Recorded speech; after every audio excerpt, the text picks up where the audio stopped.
मालदीव के राष्ट्रपति मोहम्मद मोइजू को इस बात का एहसास हो चुका है कि वो भारत के बिना अपने देश का भविष्य नहीं बना सकते हैं। ये हम इसलिए कह रहे हैं क्योंकि वो इस साल दूसरी बार भारत दौरे पर आए हैं। मालदीव के राष्ट्रपति मोहम्मद मोइजू 4 दिन के भारत दौरे पर है। माना कि पहले उन्होंने भारत के खिलाफ जहर उगला था, लेकिन भारत की एक परंपरा है अतिथि देवो भव। मोहम्मद मोइजू को राष्ट्रपति भवन के प्रांगण में औपचारिक तरीके से स्वागत किया गया। इस दौरान उन्हें गार्ड ऑफ ऑनर दिया गया।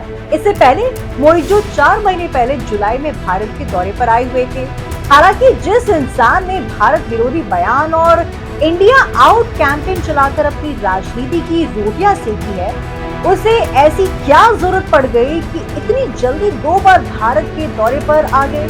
चलिए जानते हैं इसके पीछे का गणित। आपको याद होगा कि मालदीव के कुछ मंत्रियों ने बीते साल पीएम मोदी पर अभद्र टिप्पणी की थी। उसके बाद से वहां पर घूमने जाने वाले भारतीयों की संख्या में भयानक गिरावट देखने को मिली। नतीजा ये हुआ कि वहां का टूरिज्म सेक्टर बुरी तरह से चरमा गया। मालदीव के इनकम का मुख्य सोर्स ही टूरिस्ट है। जब भारतीय पर्यटकों ने मालदीव जाना छोड़ा तो इनका असर वहाँ की विदेशी मुद्रा भंडार पर पड़ा और वो लगभग 40 करोड़ डॉलर का ही रह गया। इससे सिर्फ 1.5 महीने का ही खर्च चलाया जा सकता है। मालदीव का पर्यटन क्षेत्र बेहद घाटे में है, जबकि टूरिज्म को मालदीव की अर्थव्यवस्था की रीढ़ की हड्डी कहा जाता है। लेकिन मोइजू के भारत विरोधी बयान की वजह से मालदीव का टूरिज्म सेक्टर पर बहुत असर पड़ा। ऐसे में पहले से ही कर्ज की मार झेल रहे मालदीव पर दबाव और बढ़ा है। बता दें कि मालदीव इस समय आर्थिक संकटों से जूझ रहा है। भारत पहले ही मालदीव को 1.4 बिलियन डॉलर की आर्थिक मदद कर चुका है। भारत ने ये सहायता इंफ्रास्ट्रक्चर डेवलपमेंट और दूसरे विकास कार्यों के लिए थी। इसके बाद भी मालदीव पर संकट खत्म नहीं हुआ है।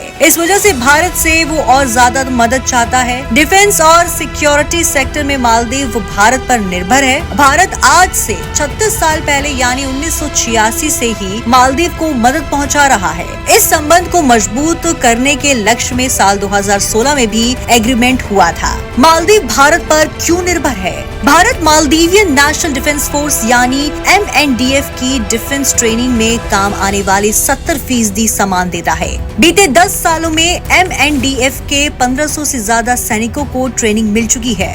मालदीव में कैंसर अस्पताल को बनाने में भारत ने 52 करोड़ रुपए दिए हैं, जिसका नाम है इंदिरा गांधी मेमोरियल हॉस्पिटल। शिक्षा के क्षेत्र में भी भारत की अहम भूमिका रही है। इसके तहत 1996 में भारत ने मालदीव में टेक्निकल एजुकेशन इंस्टीट्यूट को खड़ा करने में मदद की। प्रधानमंत्री नरेंद्र मोदी के कार्यकाल में भारत और मालदीव के बीच व्यापार 4 गुना बढ़ा है, जो 17 करोड़ से बढ़कर 50 करोड़ डॉलर हो गया। अब मालदीव के राष्ट्रपति मोहम्मद मोइजू को समझ आ गया है कि भारत उनके लिए काफी अहमियत रखता है।